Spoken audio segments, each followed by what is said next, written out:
Dear wears, آج میں آپ کو مصنوعی ذہانت یا آرٹیفیشل انٹیلیجنس کے بارے میں بات کروں گا، اور حال ہی میں سعودی عرب میں بہت بڑی بین الاقوامی کانفرنس ہو رہی ہے مصنوعی ذہانت پر، اس پہ بھی میں بات کروں گا۔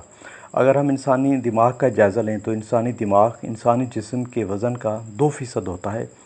Human brain 3 pound 1.36 kilo gram اس کا وزن ہوتا ہے۔ انسانی دماغ 100 بلین نیورون سیلز پر مشتمل ہوتا ہے۔ ایک سیکنڈ میں 200 ٹریلین سے بھی زائد عمل کرنے کی صلاحیت رکھتا ہے، جو 1000 سپر کمپیوٹر سے زیادہ طاقتور ہے اور صلاحیت رکھتا ہے، جس میں پیٹا بائٹس تک ڈیٹا ذخیرہ کرنا یا سٹور کرنے کی صلاحیت بھی موجود ہے۔ یہ فلیکسیبل ہارڈ ویئر ڈسک کی طرح اپنا ڈیٹا کم یا زیادہ بھی کر سکتا ہے۔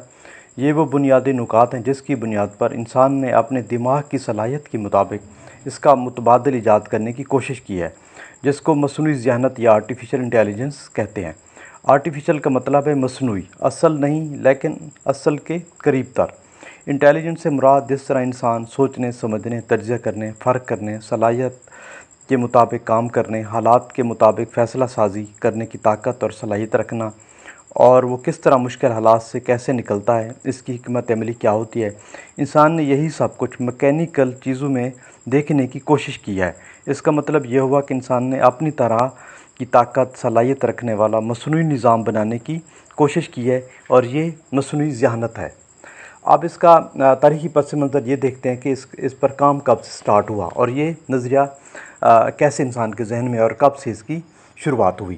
1950 میں مشینی سوچ پر کام کرنے کا آغاز ہو گیا تھا۔ 1956 میں ڈارتھ ماؤتھ کانفرنس میں ڈاکٹر جان میکارتھے نے سب سے پہلے سائنسدانوں کے تمام ایجادات، دریافتوں، معلومات کو اکٹھا کرنے کا ایک نیا نظریہ خیال پیش کیا، جس کو مصنوعی ذہانت یا آرٹیفیشل انٹیلیجنس کا نام دیا گیا۔ دنیا کا پہلا آرٹیفیشل انٹیلیجنس کا پروگرام جو ہے وہ لاجک تھیورسٹ، جو درجنوں حسابی عمل اور ڈیٹا کو حل کر سکتا ہے۔ اس کے علاوہ ہم ارد گرد دیکھیں، آج کے دور میں کمپیوٹر، لیپ ٹاپ، انٹرنیٹ، آواز کے ساتھ گھر کا گیٹ کھلنا، روبوٹ ویئر، روبوٹ شیف، بارش آتے ہی چھتری کا کھل جانا، میڈیکل، تعلیمی میدان، صنعتیں، کسٹمر سروس، گوگل سرچ، یہ تمام میں آرٹیفیشل انٹیلیجنس ہی نظر آتی ہے۔ میڈیکل میں دل کی وینز میں آرٹیفیشل انٹیلیجنس کی وائر چلی جاتی ہے، جہاں پر کلاٹ بنا ہوتا ہے، رکاوٹ والی جگہ پر سٹینٹ ڈال کر خون کی روانگی کو برقرار رکھا جاتا ہے۔ یہ انسانیت کے لیے بہت بڑی قابل تحسین بات ہے۔ کھیل میں جیسے فائٹنگ، ریسنگ گیمز کی مثالیں ہیں۔ سوچ، بچار، گہری منصوبہ بندی اور چالاکی پر مشتمل شطرنج کا کھیل، جس میں عالمی چیمپئن کو آرٹیفیشل انٹیلیجنس کے روبوٹ نے ہرا دیا۔ 1995 میں روبوٹ کی ایجاد، صنعت میں روبوٹ کا کام کرنا، ہائی ٹمپریچر میں کام کرنا، کام میں تیزی اور وزن اٹھانا، یہ مثبت پیش رفت ہے آرٹیفیشل انٹیلیجنس کی۔ بغیر ڈرائیور کے گاڑی چلانا، بغیر پائلٹ کے مسافر طیارے اڑانا وغیرہ۔ دفاع کے شعبے میں ڈرون، ریڈار سسٹم، مواصلاتی نظام اور گوگل سرچ ہو گیا، اور خود کار مہلک ہتھیاروں کا خود بخود چلنا، یہ سب آرٹیفیشل انٹیلیجنس کی ہی مرہون منت ہے۔ مستقبل کی پیش گوئی کرنے والے ڈاکٹر رے کروزویل کے مطابق 2045 تک دنیا ایک ایسے مرحلے میں داخل ہو جائے گی جب مشینیں عقل و جدت ترازی میں انسانوں سے زیادہ ذہین ہو جائیں گی۔ مزید اس نے یہ کہا کہ مصنوعی ذہانت ہمارے دماغ کو الیکٹرک سرکٹ سے منسلک کر دے گی، جو جسمانی خلیوں کے مقابلے میں بہتر ہوں گے۔ اس سے صنعتی انقلاب بلکہ اس ٹیکنالوجی کا بہت بڑا انقلاب آئے گا، پیداوار بڑھے گی، کارکردگی ہر شعبہ زندگی میں بڑھے گی۔ حال ہی میں سعودی عرب میں مصنوعی ذہانت پر بین الاقوامی کانفرنس ہو رہی ہے، جس میں 90 ممالک کے 200 سے زائد ماہرین شریک ہوئے ہیں، جو کہ سعودی ولی عہد شہزادہ محمد بن سلمان کی سرپرستی میں عبدالعزیز انٹرنیشنل کانفرنس سینٹر میں ہو رہی ہے۔ ولی عہد کے when 2030 SDAIA Saudi data and artificial intelligence کا نام دیا گیا ہے اس پوری کانفرنس اور اس پورے کام کو۔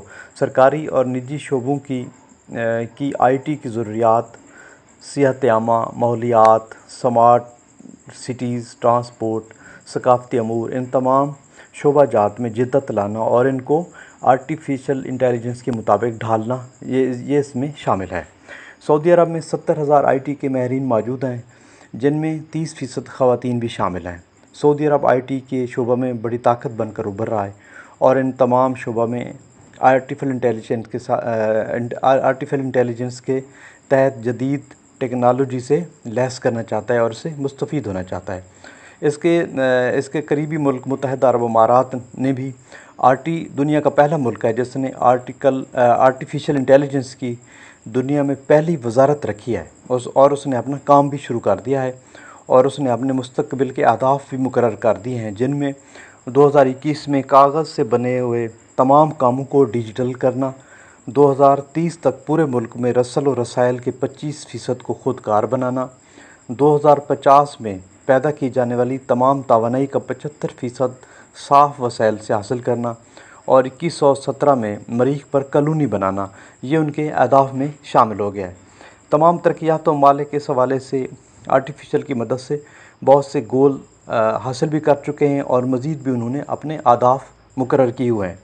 لیکن آرٹیفیشل انٹیلیجنس کا منفی پہلو بھی موجود ہے کہ ہماری زندگی میں مصنوعی ذہانت کا بڑھتا ہوا استعمال اور اثر و رسوخ انسانی اہمیت کو گھٹا کر متبادل کے طور پر مشین پیش کر رہا ہے۔ عالمی شہرت یافتہ سائنسدان اسٹیفن ہاکنگ نے کہا تھا کہ ایک وقت آئے گا کہ جب مصنوعی ذہانت انسانوں کی جگہ لے لے گی، اور یہ مصنوعی نسل جو ہے اپنی زندگی کا آغاز کر دے گی۔ مزید یہ بھی کہا کہ مصنوعی ذہانت کی تیاری کے بعد یہ خود سے اپنی ایسی خواہشیں دریافت کر لیں گے جو کہ انسانیت سے عین متصادم ہوگی، جس سے انسانیت میں بگاڑ پیدا ہوگا۔ انسان نے جب بھی فطرت سے ٹکرانے کی کوشش کی ہے تو اس کو بھاری قیمت بھی ادا کرنی پڑی ہے، یہ تاریخ گواہ ہے۔ ڈیئر ویورز، اگر یہ میری ویڈیو آپ کو پسند آئی ہو تو اس کو لائک ضرور کیجیے گا۔ شکریہ۔